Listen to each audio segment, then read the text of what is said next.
Well, my granddaddy fought in World War II, but my daddy went to Vietnam. And I ain't scared to grab my gun and fight for my homeland. If you don't love the American flag, well, you can kiss my country ass. Okay.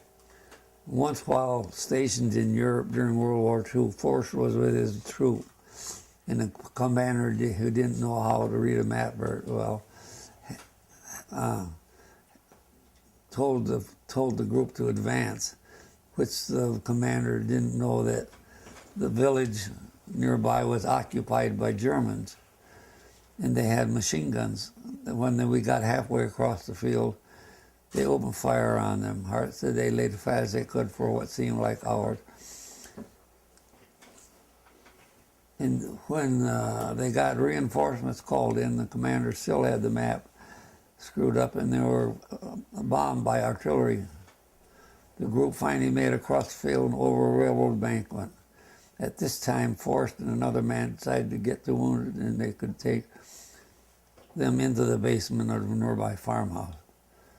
Hart and his men left and were told that they would get some help later.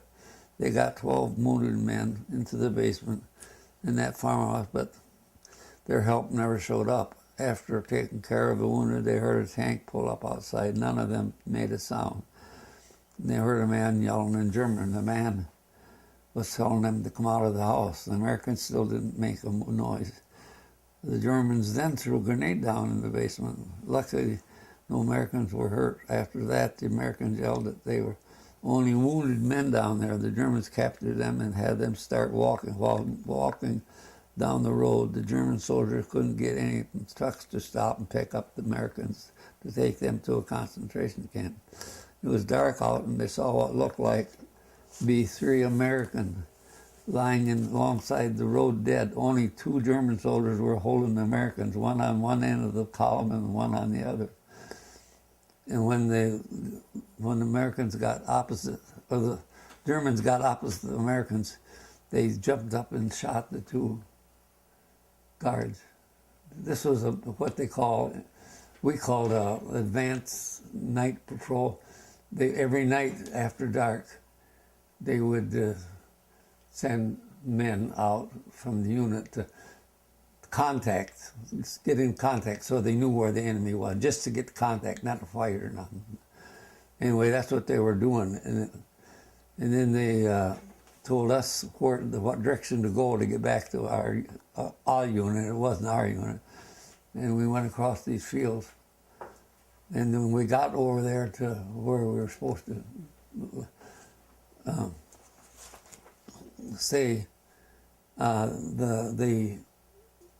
It was all real dark out, and the Americans yelled, "Stop, halt," and we all halted. And we yelled that we were Americans, and they wouldn't take, they couldn't take our. And they said to take 1 man in advance. Well, I didn't go. One of the other guys went up there, and they asked him the password. See, every night after you got the password, it could be Yankee or New York or Chicago, whatever it was.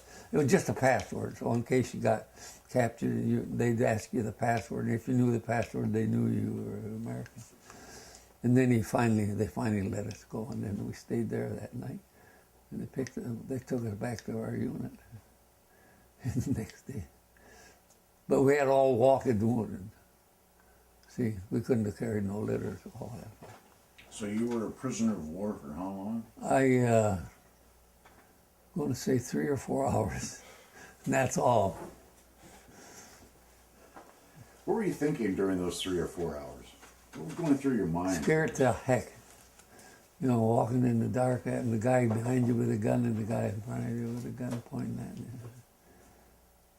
We didn't know where we was going to end up. We figured it would be in a concentration camp, except then their own soldiers, the truck drivers, they wouldn't cooperate. They wanted to get out of there, and they weren't stopping for nothing, which was lucky. How old were you? 19 or 20. 19 probably.